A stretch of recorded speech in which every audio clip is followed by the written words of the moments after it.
이 시간은 18절까지 한 절씩 교도하도록 하겠습니다. 318페이지 1장 12절. 형제들아, 내가 당한 일이 도리어 복음 전파의 진전이 된 줄을 너희가 알기를 원하노라. 이러므로 나의 매임이 그리스도 안에서 모든 시위대 안과 그 밖에 모든 사람에게 나타났으니 형제 중 다수가 나의 매임으로 말미암아 주 안에서 신뢰함으로 겁없이 하나님의 말씀을 더욱 담대히 전하게 되었느니라. 어떤 이들은 투기와 분쟁으로, 어떤 이들은 착한 뜻으로 그리스도를 전파하나니, 이들은 내가 복음을 변증하기 위하여 세우심을 받은 줄 알고 사랑으로 하나, 그들은 나의 매임에 괴로움을 더하게 할 줄로 생각하여 순수하지 못하게 다툼으로 그리스도를 전파하느니라. 같죠? 그러면 무엇이냐? 거칠애로 하나, 참으로 하나, 무슨 방도로 하든지 전파되는 것은 그리스도니 이로써 나는 기뻐하고 또한 기뻐하리라. 아멘. 오늘 말씀의 제목은 흔들린 이 세상에서 우리는 어떻게 기쁨 가운데 살아갈 수 있는가. 세 번째로 내 몸에서 그리스도가 존귀하게 되는 삶을 선택하자라는 제목으로 말씀을 나누기를 원합니다. 바른 선택, 내 몸에서 그리스도가 존귀하게 되는 삶, 이것을 선택하는 그런 삶이 기쁨이 넘쳐날 줄 믿습니다. 여기에 존귀는 나를 통해서 크게 보이다라는 뜻이에요. 그래서 주님이 나를 통해서 밝히 보이는, 크게 보이는 그런 삶을 살겠노라고 선택하는 삶, 그 삶에 기쁨이 넘쳐난다는 말씀입니다. 흔들리는 세상 속에 또한 갈 바를 알지 못하고 불확실한 미래 앞에서 기쁨으로 사는 것은 참 어렵습니다. 그러나 바울이 올바른 선택을 함으로 감옥에서 기쁨을 누렸듯이 오늘도 우리가 바울처럼 올바른 선택을 한다고 한다면 이 땅 가운데서도, 힘든 삶 가운데서도 저와 여러분들은 얼마든지 기뻐하는 삶을 살아갈 수 있다는 것이 오늘 우리에게 주신 하나님의 말씀입니다. 인생은 선택의 연속입니다. 내가 어떤 선택을 했냐에 따라 오늘 지금 내 모습이 있습니다. 지난날의 나의 삶을 보면서 이렇게 해서는 안 되는데, 많은 후회와 또 아쉬움과 잘못했음을 생각이 들 때가 많이 있습니다만 오늘날의 나의 삶은 나의 선택의 결과입니다. 물론 원치 않은 환경, 또한 어떤 외부의 힘 때문에 또 내 주변 사람들이 잘못된 선택을 통해서 오늘의 내가 있을지언지 모르지만 그래도 어쩔 수 없지만 그것도 나의 선택입니다. 이런 의미에서 저와 여러분들이 예수 그리스도를 믿게 된 것은 하나님의 큰 은혜가 아닐 수 없습니다. 왜냐하면 예수님을 선택한 것은 인생에 있어서 가장 최고의 선택이기 때문입니다. 여러분, 우리가 예수 그리스도를 믿음으로 구원만 받는 것이 아니죠. 정말 양으로 생명 얻는 것만이 아니라 더 풍성한 삶을 살도록 하게 하는 것이 예수님을 믿는 이유죠. 요한복음 10장에 보면 예수님이 이런 말씀을 해요. 나는 양의 문이다. 양의 문이래요. 그러면서 뭐라고 그러냐면은 누구든지 나로 말미암아 들어가면 구원을 받고 또 들어가며 나오며 꼴을 얻는데, 들어오며 나가며 꼴을 얻는다는 거예요. 여러분, 이것이 뭡니까? 예수 그리스도를 믿으면 구원만 받는 것이 아니라 예수님을 믿으면 예수님 우리의 문이 되신대요. 예수님 우리의 열린 문이 되신대요. 그래서 그동안에 내가 살아왔던 전혀 다른 삶이 예수 그리스도를 통해 우리에게 열린다는 거예요. 한 번도 가보지 않았던 그 길이 예수 그리스도와 함께 가면 새롭고 산 길, 정말 행복한 길, 복된 길, 은혜로운 기쁨이 넘치는 그 길이 우리 앞에 활짝 열려 있다는 거예요. 그래서 나는 양의 문이라 했어요. 계시록 3장 7절 8절에 보면 거기 7교회에 정말 주님의 말씀 가운데 칭찬을 들은 복이 드문 교회가 있어요. 그게 빌라델피아 교회예요. 그 빌라델피아 교회에 대해서 우리 예수님이 요한을 통해서 칭찬을 합니다. 뭐라고 칭찬하냐면 예수님 자신에 대해서 먼저 얘기합니다. 뭐라고 그러냐면 나는 거룩하고 진실하사 다윗의 열쇠를 가지신 분이라고 예수님을 소개하면서 뭐라고 그러냐면은 그 다윗의 열쇠를 가지시니 곧 열면 닫을 사람이 없고 닫으면 열 사람이 없는 그가 이르시되 볼지어다 내가 내 앞에 열린 문을 두었으니 능히 닫을 자가 없으리라. 그러면서 빌라델피아 교회에서 뭐라고 칭찬하냐면 내가 내 행위를 안다. 내가 작은 능력을 가지고서도 내 말을 지키며 내 이름을 배반하지 아니했다. 이런 칭찬을 빌라델피아 교회에게 말씀하고 있습니다. 여러분, 여기에 열린 문이라는 단어가 우리가 그냥 후딱 읽어 넘어가야 될 그런 단어가 아니에요. 우리에게는 익숙한 열린 문 이렇게 되어 있습니다만 이 단어 자체를 의도적으로 우리 주님은 완료 수동으로 썼어요. 뭐 완료 수동이 뭐 중요하냐 이렇게 볼 수 있습니다만 완료라는 의미를 하면 남달라요. 왜냐하면 완료는 과거에 있었던 그 일이 지금까지 계속 진행된다는 거예요. 그리고 수동태를 썼어요. 하나님의 이름을 직접 거론하는 것을 유대인들은 거부해요. 이렇게 피해요. 망령되 읽을까 봐. 그래서 수동태를 써요. 열린 문을 누가 해놨다? 주님이 해놓으셨다 이 말이에요. 근데 그 문은 닫을 자가 없대요. 빌라델피아 교회가 작은 능력 가운데 주의 말씀에 순종하고 그 핍박 가운데서도 예수를 부인하지 않을 수 있었던 것은 그들이 열린 문을 통하여 그들이 들어갔기 때문에 그들이 순종하는 그 자체가 열린 문으로 들어가는 거예요. 예수 그리스도의 이름을 배반하지 않고 배교하지 않고 핍박 가운데 참아내겠다라고 선택한 그것도 열린 문으로 들어간 거예요. 그러니까 그들 앞에 열린 문이 있다 보니까 작은 능력 가운데서도 큰 핍박을 지켜낼 뿐만이 아니라 주의 말씀을 지키는 성도들이 되었다라고 주님이 지금 칭찬하고 있는 거예요. 네. 여러분, 주님이 열어놓은 그 문은 아무도 닫을 자가 없어요. 그 문은 예수님의 육체를 찢음으로 열어놓은 새롭고 살 길이에요. 그래서 영생의 문이라고 그러고 축복의 문이라고 그러고 은혜의 문, 기회의 문이라고 또 감사가 넘쳐나는 문이라고 해요. 이전에는 결코 살아보지 못했던 새로운 삶으로 들어가게 하는 그 문이라고 해요. 하루하루 기쁨 가운데 살아갈 수 있는 그 문을 우리 주님이 열어놓은 거고 그렇기 때문에 빌라델피아 교회가 그 문을 통과함으로 그 모든 시련을 다 겪었다는 거예요. 우리 예수님이 먼저 그 문을 통과하셔서 보좌 우편에 지금 승리의 주님으로 앉아 계신 거죠. 앉아 계신 거죠. 그렇기 때문에 오늘 이런 메시지를 보면은 비록 내가 보잘것없고 연약하고 부족하고 아무것도 가진 것이 없다 할지라도 빌라델피아 교회를 딱 보면 은혜가 돼요. 도전이 돼요. 힘이 돼요. 왜요? 빌라델피아 교회도 보잘것없었거든요. 가진 것이 없었거든요. 능력이 없었거든요. 주변의 7교회들이 딱 보더라도 비교해 보더라도 에베소와 교회와 비교해 보더라도 형편이었거든요. 부족하기 짝이었거든요. 라오디아 교회를 보더라도 정말 이 빌라델피아 교회는 아무것도 아니거든요. 그런데 라오디아 에베소 교회는 칭찬을 받지 못했어요. 오히려 아무것도 없는 것 같았던 빌라델피아 교회가 환난을 이겨내고 주님으로부터 칭찬을 받았다는 거죠.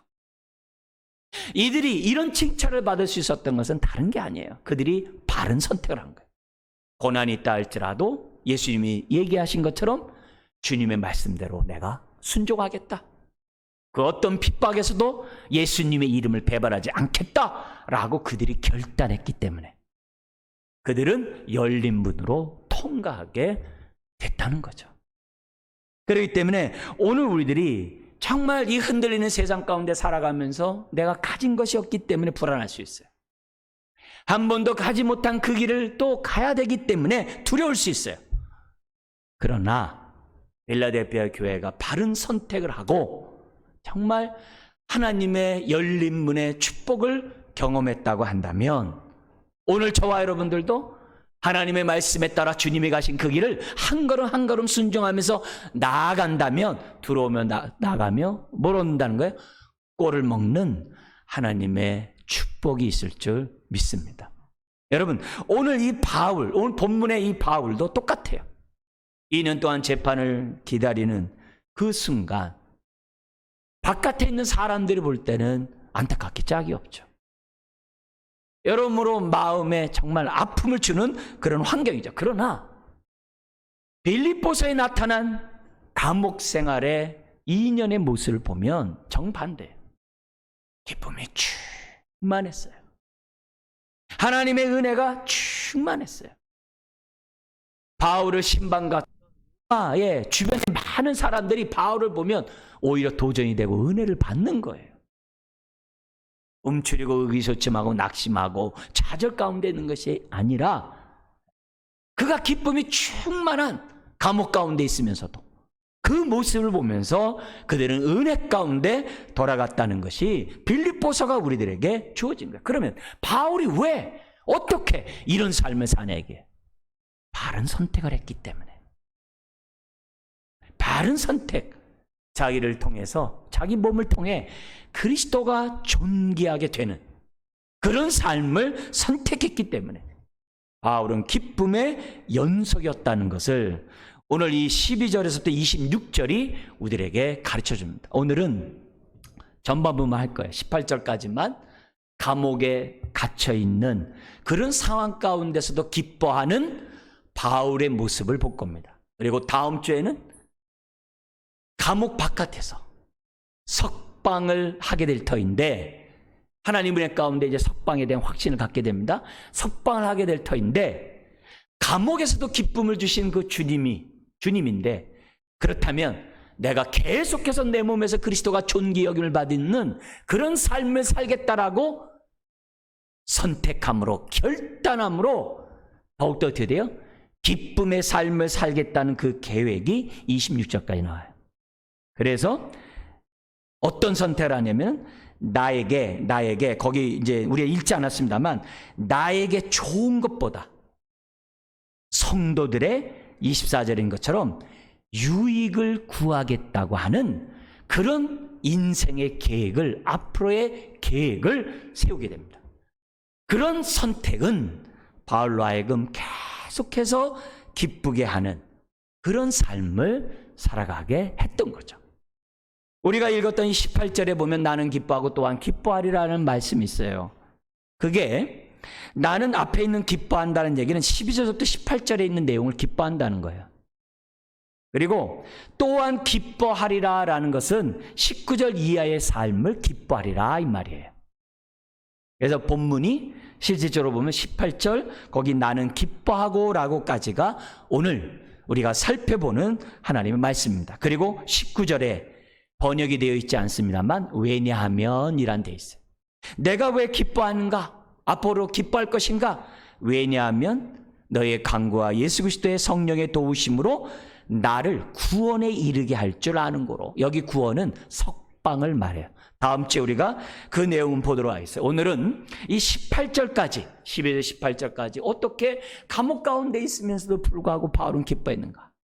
도대체 어떤 선택을 했기에 바울은 기뻐하는가를 살펴보면서 우리도 이 흔들린 세상 속에 올바른 선택을 함으로 바울 같은 기쁨을 누리는 저와 여러분 되시길 주의 이름으로 축원합니다. 여러분 겉으로 볼 때는 환경으로 볼 때 바울에게 기뻐할 것이 없죠. 그러나 바울은 기뻐했어요. 왜요? 자기를 통해 그리스도가 전파되었기 때문에. 자기를 통해 그리스도가 전파되었기 때문에 바울은 기뻐했다는 거예요. 네? 그러면 바울이 부름받은 이유가 뭐예요? 그리스도를 전하기 위해서 부름받았거든요. 죄인 중에 괴수여 모든 성도보다도 말제에 있는 자기에게 그 큰 사랑을 베푼 이유는 다른 게 아니었거든요. 하나님이 자기를 통해 그리스도를 전파하라고 자기를 불렀다는 것을 바울은 알고 있거든요. 그러니까 바울은 어떤 상황에서도 다른 것보다도 자기를 통하여 그리스도가 전파되는, 그리스도가 존귀하게 되는 그것이 인생의 비전이었어요. 그래서 감옥에 갇힌 그 상황에서도 내가 이것 때문에 부름받았다면, 그렇다면 감옥에서도 내가 그리스도를 전파리라고 바울은 결단했던 거죠. 결단했던 거죠. 감옥에 갇히면 우울할 수 있어요. 낙심할 수 있어요. 좌절할 수 있어요. 두려울 수 있어요. 조금 있으면 목이 달아날 수 있는 그런 판결 앞에서 무서울 수 있어요. 그러나 바울은 생각했던 거죠. 나는 갇혀 있어도 내 안에 있는 복음은 안 갇혔다. 네. 오히려 나를 감시하는 로마 군인은 자유하나 그들은 죄와 사망의 쇠사슬에 갇혀 있다. 바울은 그렇게 생각했던 거예요. 그래서 자기를 감시하고 있는 로마 군인을 볼 때마다 불쌍한 거예요. 로마 군인이 바울을 볼 때는 불쌍하죠. 왜? 쇠사슬에 묶여 있으니까. 불쌍하죠. 그러나 바울의 눈에는 로마 군인이 불쌍한 거예요. 그래서 감옥에 갇혀 있다 할지라도 혼자 있는 것이 아니라 로마 군인이 지키고 있거든요. 그것도 시위대 지키고 있거든요. 네? 로마 군인. 물론 셋집에서 있습니다만 시위대 영향권에 있거든요. 그런 자에게 바울은 결단한 거죠. 내 안에 있는 생명의 복음을 로마 군인들에게 전달하라. 그러니까 보토스로 왔다가 예수 그리스도를 통해서 그리스도의 복음을 듣고 관심을 갖게 되고 마음의 문을 열고 예수님을 믿는 그런 일들이 감옥 안에서 나타나게 됐던 거죠. 그러니까 나를 통해서 로마 간수가 예수를 믿는 거 볼 때 얼마나 기쁘겠어요. 여러분도 주님을 만난 분들은 이 땅에 살아가면서 정말 구원받을 사람이 내 옆에 있다고 한다면 모든 걸 다 참잖아요. 다 양보하잖아요. 심지어는 간이라도 다 빼주려고 하잖아요. 왜요? 예수 믿는 그것이 가장 가치 있다는 것을 알고 있기 때문에. 내 주변 사람이 구원을 받는 일이라고 한다면 모든 걸 다 참아내잖아요. 다 인내하잖아요. 하물며 바울이, 사도로 부름받은 바울이 오죽했겠어요. 감옥에 갇혀 있다 할지라도 그래도 복음을 전할 대상이 있잖아요. 할렐루야죠. 얼마나 정말 하나님이 다시 그에게 뭘 준 거예요? 열린 문을 준 거죠. 도저히 만날 수 없는 사람을 감옥에서 로마 간수들을 만나게 하신 거예요. 하나님이 기회를 주신 거죠. 그리고 그 사람을 열린 문으로 초대할 수 있는 그런 은혜를 바울을 통해서 덧입게 되었다는 거죠. 바울이 감옥에서 기뻐할 수 있었던 이유는 다른 것이 아니에요. 자기 몸에서 그리스도가 존귀되는 삶을 살겠다라고 결단했기 때문에 바울은 감옥에서도 기쁨의 연속이었던 거예요. 왜요? 바울을 통해 믿는 사람이 점점 많아졌기 때문인 거죠. 그 증거가 오늘 12절부터 14절에 나타나고 있습니다. 제가 여러분들에게 다시 한번 읽어드리겠습니다. 형제들아, 내가 당한 일이 도리어 복음 전파의 진전이 된 줄을 너희가 알기를 원하노라. 이러므로 나의 매임이 그리스도 안에서 모든 시위대왕과 그 밖의 모든 사람에게 나타났으니 형제 중 다수가 나의 매임으로 말미암아 주 안에서 신뢰함으로 겁없이 하나님의 말씀을 더욱 담대히 전하게 되었느니라. 여러분, 여기 12절에 이렇게 얘기합니다. 형제들아, 내가 당한 일이 도리여. 감옥에 갇힌 것이 도리여. 원문은 뭐냐면 앞에 알기 원한다는 단어가 제일 앞에 나와서 강조하고 있어요. 너무나도 기쁨에, 너무나도 감사해. 그런 표현이에요. 나는 너희들이 알기 원한다. 그러는 거예요. 감옥에 갇힌 것이 도리여. 이렇게. 복음 전파의 진전, 이 진전이라는 단어는 한 번도 안 본 사람들이 가보지 않은 그 길을 우리로 말하면 이렇게 공사 현장에 있는 그런 불도저가 쫙 길을 닦아놔가지고 다음 사람들이 편안하게 따라오게 한다라는 단어예요. 로마 군대가 말을 타고 진격하기 전에 앞에서 뭐냐면 길을 갖다 다 이렇게 터놓게 하는 그 단어예요. 근데 바울은 한 번도 복음이 전파되지 않았던 로마 군인들에게 지금 어떻게 돼요? 복음을 전할 수 있는 그 길을 열어놓았다는 거예요. 그게 진보란 단어예요. 진전이란 단어예요. 도리어 복음의 전파의 진전, 한 번도 복음 전파가 이루어지지 않았던 그 로마 심장부에 복음이 전파되었다는 것을 너희들이 알기를 원한다라고 하는 그 기쁨의 소리가 12절에 있는 거예요. 바울이 자기 몸에서 그리스도가 존귀된다는 것을 선택하지 않으면 열린 문이 열리지 않는 거죠. 복음의 전파가 진보가 이루어지지 않는 거죠. 그러나 선택한 그 결과 지금 뭐예요? 복음의 진포가 나타나요. 어떻게 나타났냐? 13절이에요. 나의 매임이 그리스도 안에서 모든 시위대 안과 그 밖에 모든 사람이 나타났다는 거예요. 여러분, 이 시위대가 사복음서에서는 빌라도 총독의 관저라는 단어와 똑같은 단어예요. 다시 말하면 여기에 시위대는 그 당시의 황제, 디베리오 황제인데 황제의 관저예요. 관저에는 뭐가 있어요? 군인들이 주둔해요. 최고 사령부가 주둔할 수밖에 없는 거예요. 그 황제의 그 관저이기 때문에 얼마나 정말 정의의 부대가 주둔하고 있겠습니까? 근데 한두 명도 아니겠죠. 황제를 지키는 그런 부대인데요.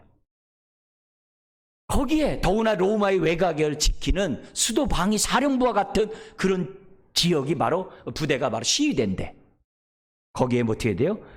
모든 시위대 안과 모든 시위대, 모든 군인들에게 지금 뭐예요? 그리스도가 전파되었다는 거예요. 믿든 안 믿든 간에 그리스도가 바울을 통해서 전파됐다는 거예요. 시위대 안뿐만이 아닙니다. 그 밖에 모든 사람에게 나타났다는 거예요. 근데 그 사람들은 누굴 통해 나타나겠어요? 자연스럽게요. 군인을 통해서 예수 믿는 사람이 그의 가족들에게 전하겠죠. 그래서 빌립보서 4장 22절에 보면은 바울이 빌립보 성도들에게 문안하면서 누구를 소개하냐면 가이사의 집 사람들 중 몇 명, 가이사는 황제를 말해요. 황제 집안 사람 중에 몇 사람도 믿는 거예요. 네? 그러니까 로마 군인들의 어떤 사병들만이 아니라 장교들도 믿었다는 거겠죠. 뿐만 아니라 황제의 가족 중에 몇 사람, 한 사람도 아니라 몇 사람, 이름을 댈 수 없죠. 네? 댈 수가 없죠. 그러나 그리스도의 복음이 전파됐다라고 빌립보 교인들에게 말하고 있는 거예요. 그뿐만 아니라 14절에 보면은 그 당시 로마 교인들 형제 중 다수가 나의 매임으로 말미암아 주 안에서 신뢰함으로, 여기 신뢰한다는 얘기는 확신한다는 거예요. 하나님이 역사하네. 바울을 통하여 하나님이 정말 역사하고 계시네. 그런 것들을 드디어 확신함으로 겁없이 하나님의 말씀을 더욱 담대히, 이전에도 전했지만 더욱 담대히 전하게 되므로 시위대 밖에도 복음이 편만하게 전파되었다는 것이 13절, 14절이에요. 여러분, 얼마나 놀라운 일이 벌어졌습니까? 바울이 뜻을 정하자 복음의 역사가 나타난 거예요. 만약에 바울이 거기서 낙심하고 좌절하고 그냥 마음문을 확 닫아버리고 그 입을 열지 않았다고 해보세요. 어떻게 시위대 안에서 복음이 전파되겠어요? 사도행전 마지막 28장에 보면은 감옥생활 2년에 뭐 했는지가 딱 요약돼 있잖아요. 자기를 찾아오는 자들에게 거침없이 하나님 나라의 말씀을 전했다라고 사도행전 28장에 얘기하고 있잖아요. 어떻게 정말 그런 일들이 생기냐? 바울이 결단한 거거든요. 나는 감옥에 매여 있지만 복음은 매이지 않았다. 나를 만나는 사람, 나를 찾아오는 모든 사람들에게 주의 복음을 전하리라. 믿는 자들의 뿐만 아니라 믿지 않는 자들에게도 복음을 전하리라고 결단한 그 결과 기쁨이 넘쳐나는 결과를 맞이하게 됐다는 거죠. 여러분, 바울이 로마 이 시위대 복음을 전파하는데 바울이 직접적인 그런 것들이 있겠지만 그 간수들의 역할도 굉장히 컸다고 봐요. 왜요? 바울을 보니까 일반적인 죄를 보면서 재판을 기다리는 것이 아니라는 것을 간수들이 아는 거예요. 알고 봤더니 그리스도를 전파했다는 그 이유 때문에 감옥에 갇힌 거예요. 로마 시민이. 바울이 로마 시민이거든요. 갇힌 거예요. 간수들이 생각해 볼 때 이것은 보통 궁금한 게 아니에요. 도대체 그리스도가 누구길래 바울은 이렇게 재판을 받아야 되는가? 바울 옆에서 그 2년 동안 있는 군인들이 뭔 얘기 가만히 있겠습니까? 얼마나 많은 얘기들이 주고받았겠어요. 그래서 그 간수들이 자기 가족에 얘기하죠. 아, 이상한 사람을 내가 지금 지키고 있는데 바울이라는 사람이야. 유대인들이 로마 신분을 갖고 있어.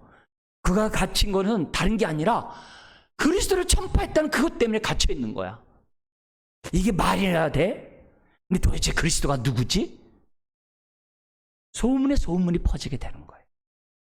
그뿐만 아니라 바울을 예루살렘, 이스라엘에서부터 로마까지 정말 호위하면서 왔던 백부장과 로마 군인들이 있어요.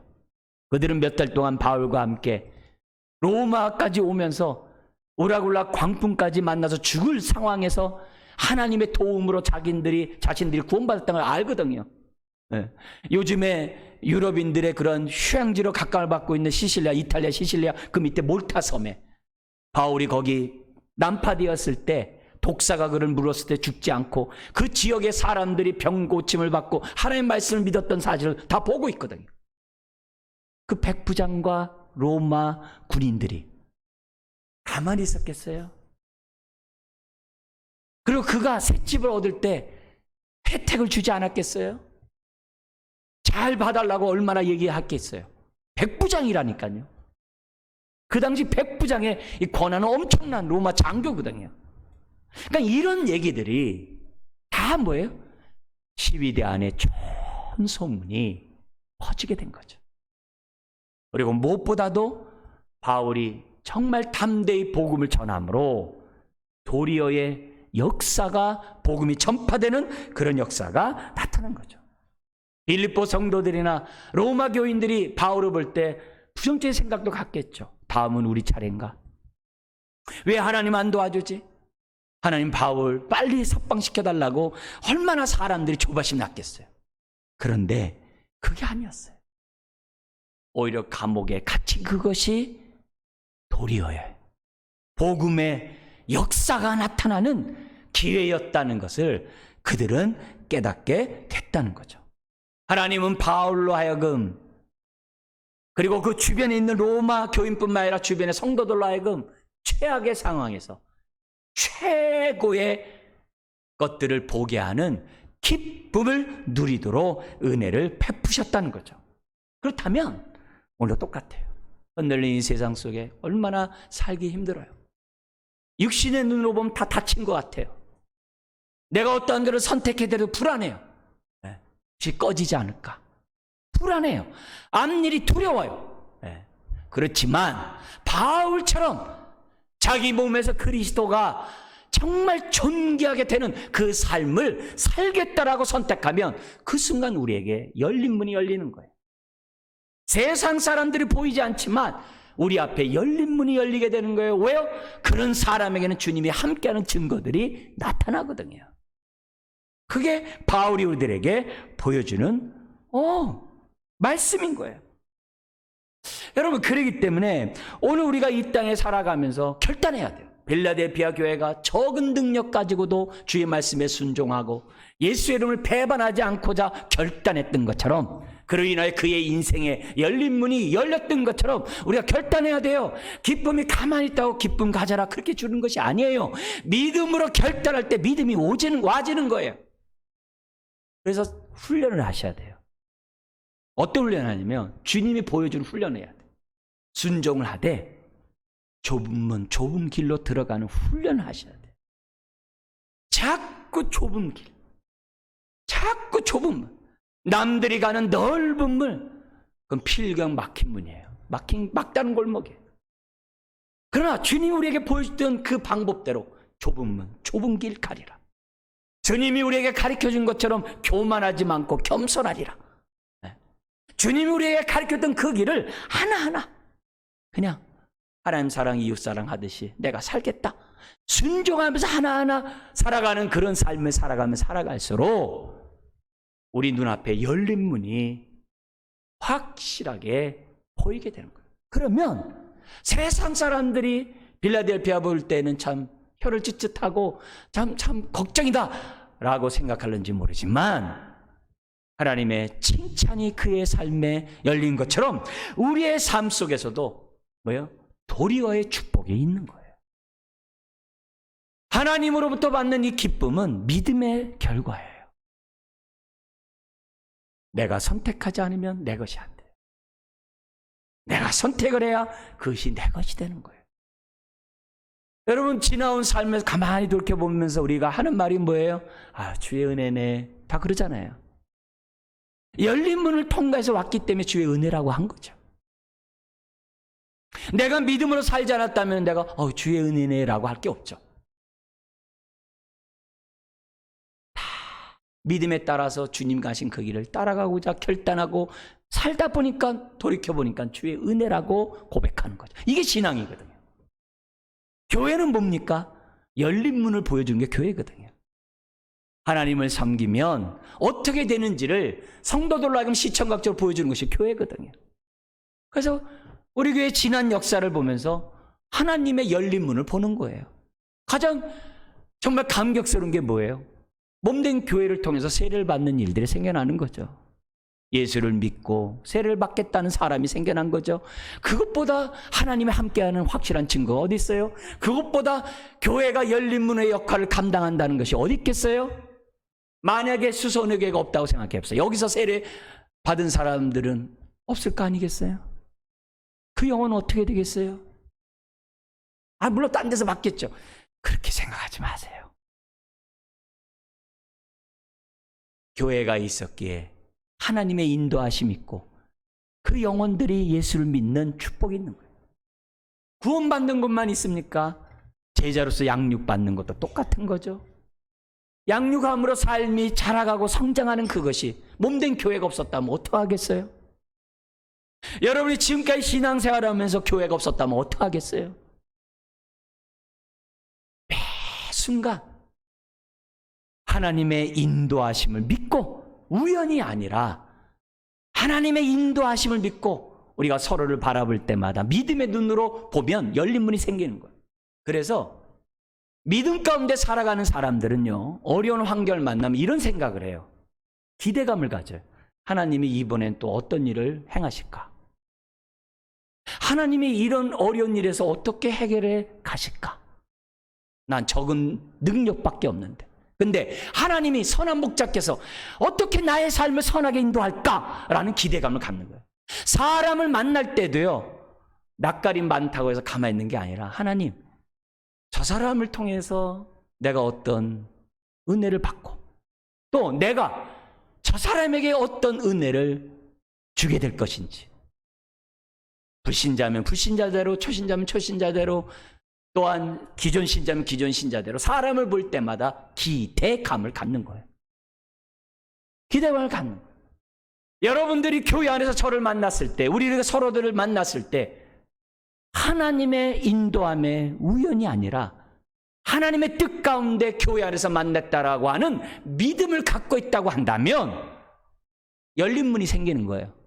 하나님, 내가 저 사람과 어떻게 합력하여 그리스도의 몸을 세울 것입니까? 열린 문이 생기는 거예요. 그러면 그 하나님의 뜻 가운데 내가 협력하여 순종함으로 그리스도의 몸에 세워질 때 기쁨이 넘쳐나는 거예요. 그래서 신앙생활 하나하나가 기쁨이 자꾸 넘쳐나는 그런 삶을 교회 안에서 살게 되는 거예요. 근데 내가 이런 올바른 선택을 하지 아니하고 그냥 살아가 버리면은 그냥 교회 안에서 만났어도 그냥 남이에요. 그냥 서로 아무런 상관이 없어요. 그러나 정말 주님의 뜻 안에서 우리가 만났다고 생각하면, 그리고 내 몸을 통해서 그리스도가 존귀하게 상대방에게 전달되고 그리스도의 사랑이 전달되게 하겠다라고 결단하면 뭐가 따라오는 거예요? 하나님의 역사가 따라오는 거예요. 여러분들을 위해서 서로 기도해주고, 여러분들을 위해서 서로 위로해주고, 서로 격려해주고, 다 그것이 필요하기 때문에 하나님이 교회에서 이처럼 저와 여러분들을 만나게 하신 거거든요. 중요한 거는 내가 올바른 안목을 가지고 올바른 선택을 저와 여러분들이 해야 한다는 거죠.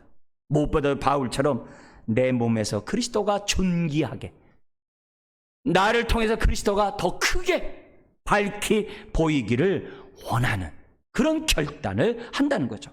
여러분, 13절에 이 나의 매음이 그리스도 안에서 모든 시대함과 그 밖에 모든 사람이 나타났다 그랬을 때 이 나타났다는 단어가 빛처럼 밝히 분명하게 확실하게 나타났다는 얘기예요.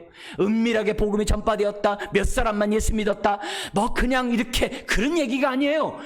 확실하게 백일하에 나타났다는 그 표현이에요.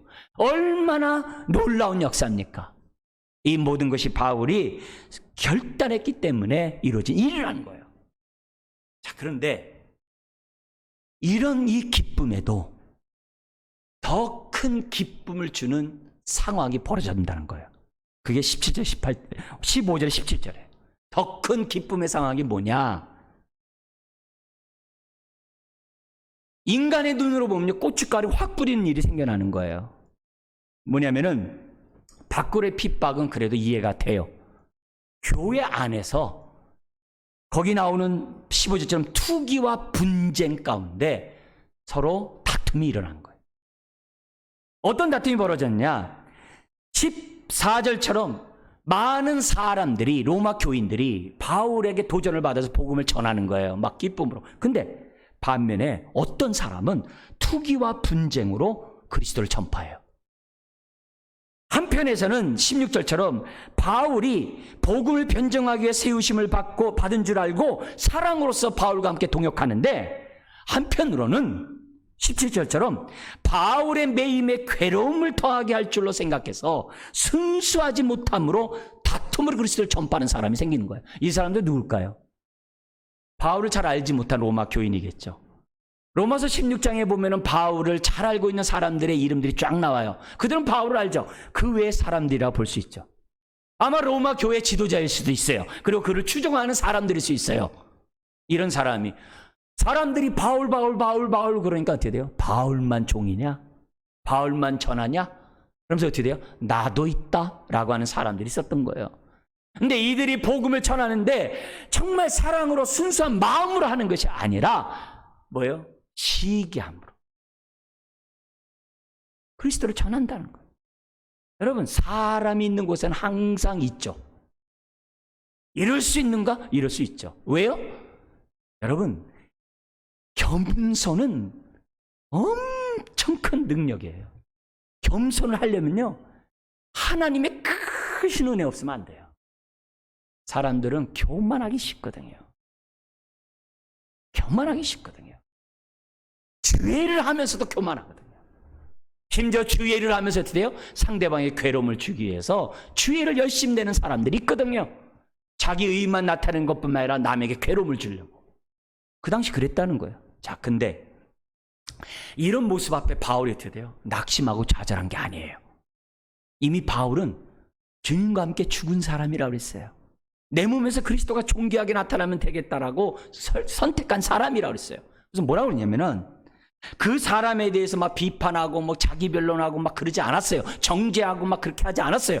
오히려 뭐라고 그러냐면 18절 같이 반응을 해요. 이게 오늘 우리가 배워야 될 마지막 교훈이죠. 한번 읽겠습니다. 그러면 무엇이냐? 거칠애로 하나 참으로 하나 무슨 망도로 하든지 전파되는 것은 그리스도니 이로써 나는 기뻐하고 또한 기뻐하리라. 이거예요. 지금 내가 이렇게 멸시를 당하고 수치를 당하고 괴로움 당하는 거 상관없어. 이들이 나를 괴롭게 한다고 하더라도 그리스도만 전파한다면 나는 아멘이야. 나는 할렐루야. 내가 짓밟힘을 당하도 나 상관없어. 나 상관없어. 그리스도만 전파된다면 나는 아멘이다. 지금 그런 얘기를 지금 하고 있는 거예요. 자, 그런데 이런 마음을 갖고 있으니 바울이 얼마나 괴로움을 당하는 상황에서 기뻐하겠어요. 이게 바로 정말 우리가 가져야 될 기쁨이죠. 우리는 주의를 하고 하나님을 섬기다가 누가 비판하면요, 갑자기 일하고 싶지 않아요. 갑자기 그냥 콱 마음문을 닫아버려요. 여러분, 그거는 내 몸에서 그리스도가 존귀되게 하는 삶을 선택한 게 아니에요. 우리는 끝까지 내 안에 그리스도가 사는 그런 삶이 돼야 돼요. 그런 상황이 왔을 때 다시 한번 우리가 어떻게 돼요? 나의 선택을 되돌아봐야 돼요. 이제는 내가 사는 것이 아니라 내 속에서 그리스도가 산다는 그 믿는 자의 삶이 뭔지를 다시 한번 생각해요. 그럴수록 무슨 생각하느냐? 하나님, 저 열심 속에서 그 마음이 하나님을 사랑하는 마음으로 바뀌게 해달라고 기도하면서 그리스도만 존귀하게 된다면 상관없다. 오히려 더욱더 열심히 나아가는 우리가 돼야 한다는 거죠. 그러면서 동시에 바울이 왜 이런 얘기를 했을까요? 빌립보 교회에게. 빌립보 교회도 비슷한 처지가 있었거든요. 2장에 보면은 한 마음이 안 돼요. 빌립보 교인들이. 대표적인 사람이 4장 2절에 나오는데 빌립보서 유오디아하고 순두개예요. 이들은 주님을 사랑하는 자예요. 교회를 위해 열심히 헌신한 사람들이에요.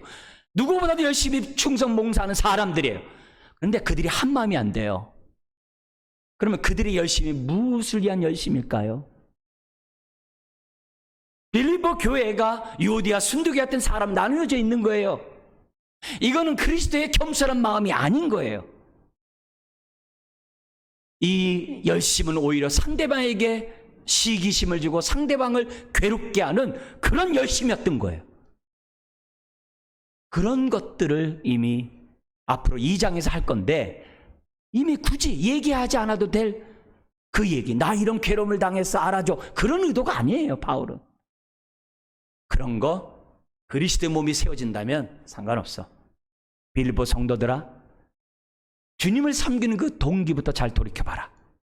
그리고 성도들아, 상대방이 뭐라고 하든지 간에 그것 때문에 그리스도의 몸이 세워진다면 할렐루야 하라. 그런 교훈을 주고자 하는 의도 또한 있다는 거예요. 사랑하는 성도 여러분, 자기를 괴롭게 하려고 하는 그런 사람들에 대해서도 받아주는 이 바울의 이 마음, 이것이 하늘의 기쁨을 누리는 자가 가져야 될 마음이라는 것을 오늘 우리들에게 가르쳐줘요. 나중에 고린도후서 같은 데 보면은, 고린도전서뿐만 아니라 고린도후서에 보면 뭐라 그러냐면 자기를 비판하고 심지어 사도직까지 부정하는 사람들에 대해서 뭐라고 그러냐면 가볍게 여긴대요. 가볍게 여겨야 복음을 위해 나아가죠. 한쪽 귀를 듣고 한쪽 흘려버린다는 거예요. 그게 중요한 게 아니라는 거예요. 나를 통해서 예수 믿는 사람이 생겨나고, 나를 통해 제자가 생겨나고 있고, 나를 통해 나와 함께 복음을 위해 헌신하는 사람이 생겨난 그것, 아멘이라는 거예요. 사랑하는 성도 여러분, 오늘 지금 흔들리는 이 세상 속에, 기쁨이 없는 이 세상 속에, 앞이 정말 캄캄한 이런 세상 속에, 모든 것이 사면초가인 이런 세상 속에 바울이, 정말 주님이 바울을 통해 우리에게 주어진 메시지가 뭡니까? 올바른 선택을 하면 기쁨이 충만하는 거예요. 무엇보다도 내가 새로운 피조물이 되었으면, 예수님을 나의 주님아 고백했으면 네 몸에서 그리스도가 존귀하게 되는 그런 삶을 선택하라는 거예요. 그러면 너의 삶에 열린 문을 하나님이 어떻게 돼요? 두셨는데 그 문이 보인다는 거예요. 그리고 그 문으로 너는 들어오게 될 것이고, 그러면 우리 1장 6절, 빌립보서 1장 6절처럼 너희 안에서 새 일을 시작하신 그분이 그리스도의 날까지 너를 열린 문으로 인도할 뿐만이 아니라 들어오며 나가며 꼴을 얻는 하나님의 기쁨의 자녀들이 되게 하시겠다고 하는 것이 오늘 바울을 통해 주시는 주님의 말씀입니다. 이 기쁨 누리시기를, 또 나눠주시기를 주의 이름으로 축원합니다.